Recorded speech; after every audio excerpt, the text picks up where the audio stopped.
Vamos lá.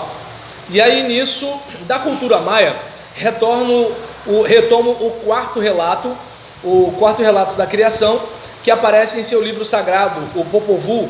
Depois que os humanos foram criados pelos deuses e se tornaram capazes de ver mais além do horizonte infinito, encontramos as seguintes palavras: acabaram os humanos de se conhecerem e examinaram os 4 cantos e os 4 pontos da abóbada do céu e da face da terra. Porém o Criador e o Formador não ouviram isto com gosto. Não está bem o que dizem nossas criaturas, nossas obras, todos sabem o grande e o pequeno, disseram. Moderemos um pouco seus desejos, pois não está bem o que vemos. Porventura, eles têm que se igualar a nós, seus autores, que podemos abarcar grandes distâncias, nós que sabemos e vemos o todo? Perdão, é uma pergunta, vou ler de novo. Porventura eles têm que se igualar a nós, seus autores, que podemos abarcar grandes distâncias do que sabemos e vemos o todo? Então o coração do céu lhes atirou um bafo sobre os olhos, os quais se embaraçaram, como quando se sopra sobre o vidro de um espelho. Seus olhos se velaram e só puderam ver o que estava perto. Só isto já era claro para eles. Não sei se vocês perceberam. No caso da tradição hebreia, foi a linguagem. No caso da tradição maia, foi a visão. Mas vocês percebem uma certa semelhança no... Está entendendo? Então vamos seguir. Analisemos o texto. Como disse, o mito da cultura maia, Quichua, se refere a uma das criações humanas do Popol Vuh, aquela feita pelos deuses Gucumat e Tepeu, que finalmente teve resultados ao criar da base de milho os 4 homens primogênitos: Balan, Kitze, Balan, Acabe, Machucutá e Quibalan. Foi uma boa criação. Os humanos tinham olhos, rosto, movimento, fala, porém houve um problema.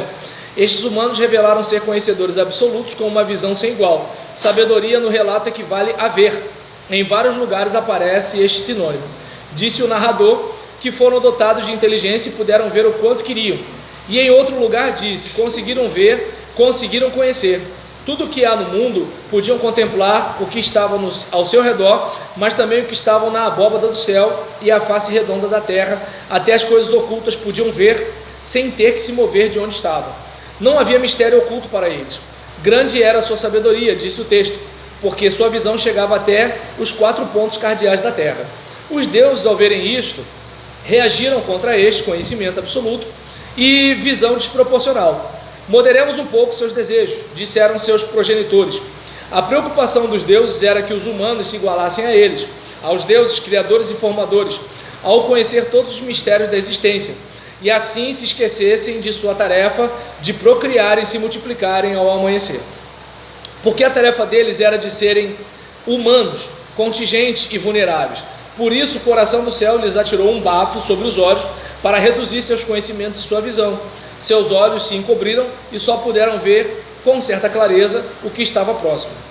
Este mito é igual ao de Babel. A divindade de ambos os relatos se preocupa com a condição humana, considerada perigosa e propícia para o domínio e autodestruição.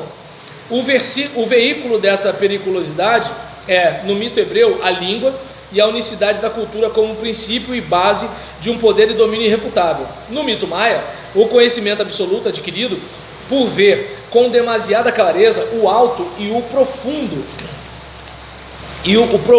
o pequeno e o grande, aos deuses preocupa que os humanos sejam deuses como eles, não porque sejam ciumentos e invejosos, mas porque o fato de se crer em deuses sendo humanos poderia ser o germe da autodestruição.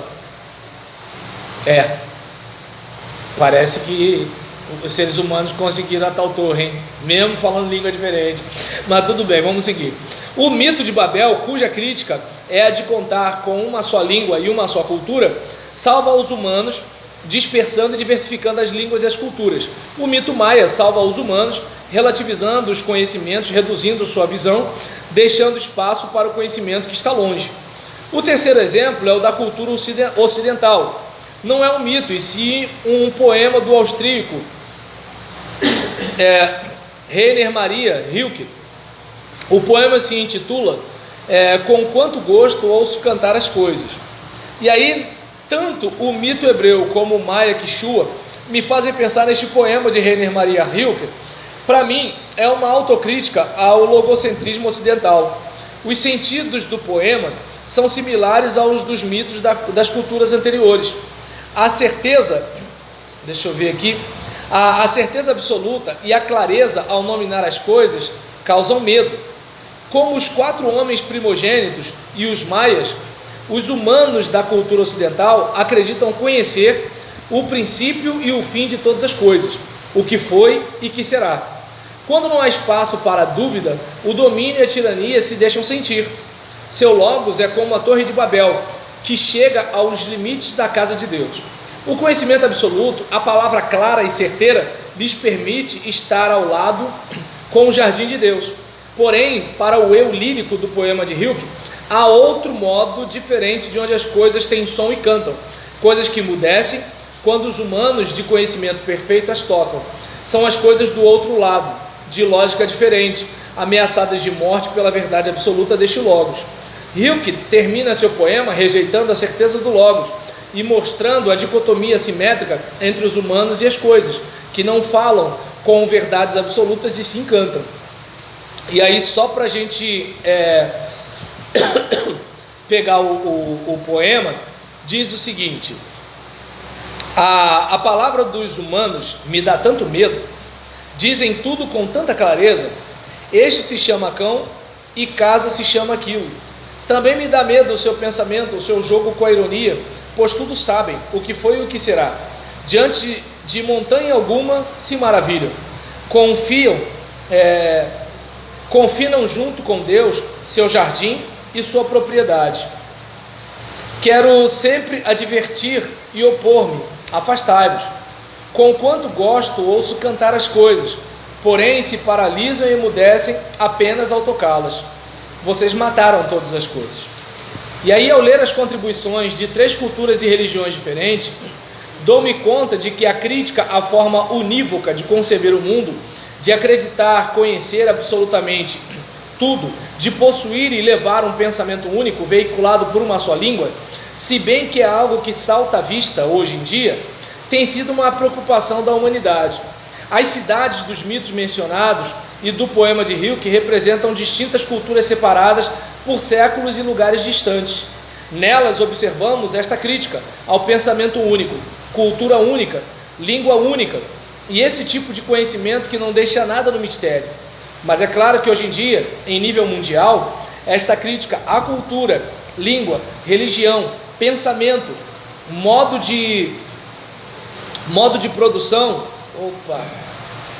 bateria ficando fraca, né? Modo de produção, etc., únicos, tem se acentuado de tal forma que não se pode deixar de lado. Estas críticas já não são vozes isoladas, como a dos mitos ou dos poemas de Rilke, ou dos românticos do século XVIII. A que se deve o desafio tão presente hoje da interculturalidade e do diálogo interreligioso.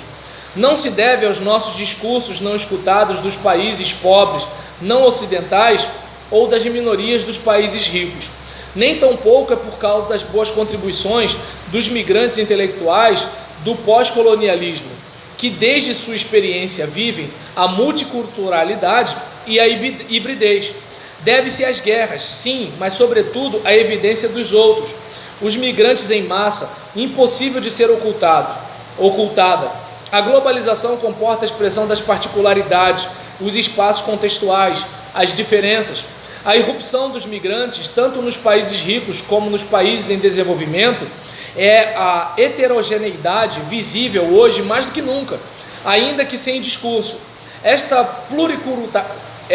pluriculturalidade inevitável é que desloca o pensamento e a língua única, reconsidera o conceito de identidade, cultura e até os postulados de toda a disciplina, a tradução e a hermenêutica, por exemplo. A primeira conclusão a que se chega é, pois, que não há uma única forma de significar a realidade, nenhuma só língua ou uma linguagem em que a verdade possa afirmar-se com certeza. Nossa realidade atual complexa supera as teorias.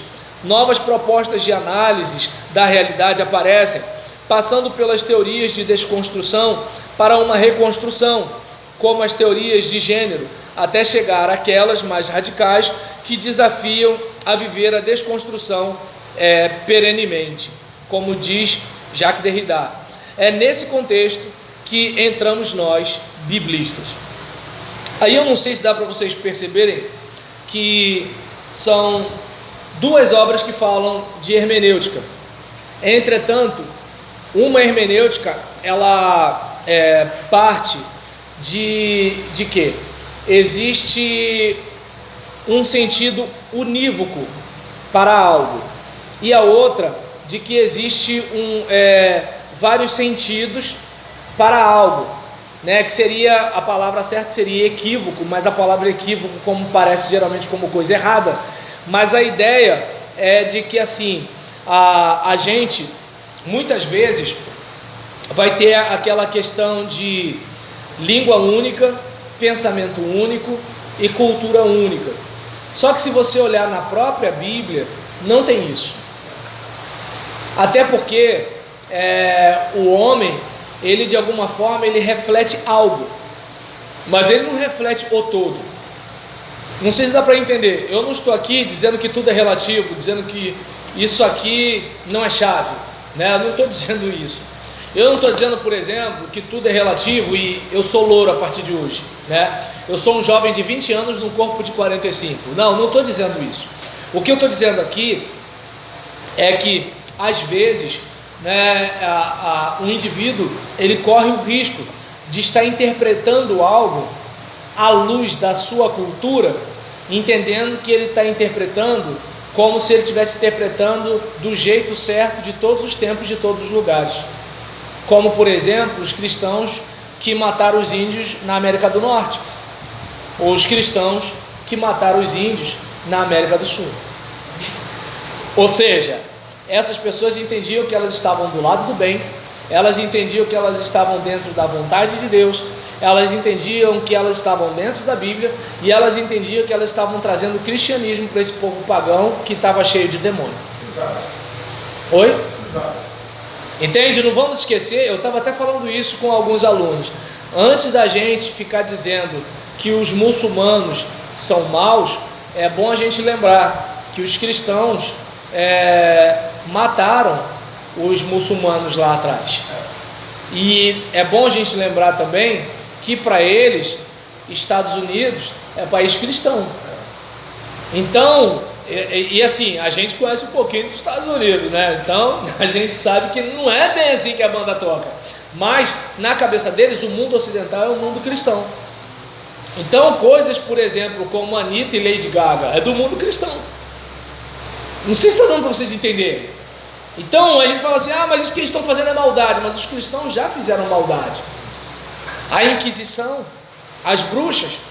Quem que dizia que você era bruxa? Os religiosos. Qual o critério que ele usava? O dele. Ou seja, reza para você não ser vista como bruxa, querida. Deu para entender? Então, eu não sei, alguém aqui já assistiu o filme ou leu o livro de Humberto Eco, O Nome da Rosa? Já assistiu? Então, alguém aqui já assistiu o livro ou assistiu o filme Bruxas de Salem? Então, escreve aí, gente, Bruxas de Salem. E aí depois vocês procurem, se de repente vocês puderem até a gente conversar na semana que vem, porque o que acontece? É importante a gente ter em mente, para a gente fechar aqui agora o nosso papo, é importante a gente ter em mente que assim, a verdade existe. Porque se a gente disser que a verdade não existe, só existem interpretações, é meio complicado, porque como é que você vai ser operado por um médico que ele entende que seu coração não está nessa região, seu coração está no joelho? Imagina a cena, né?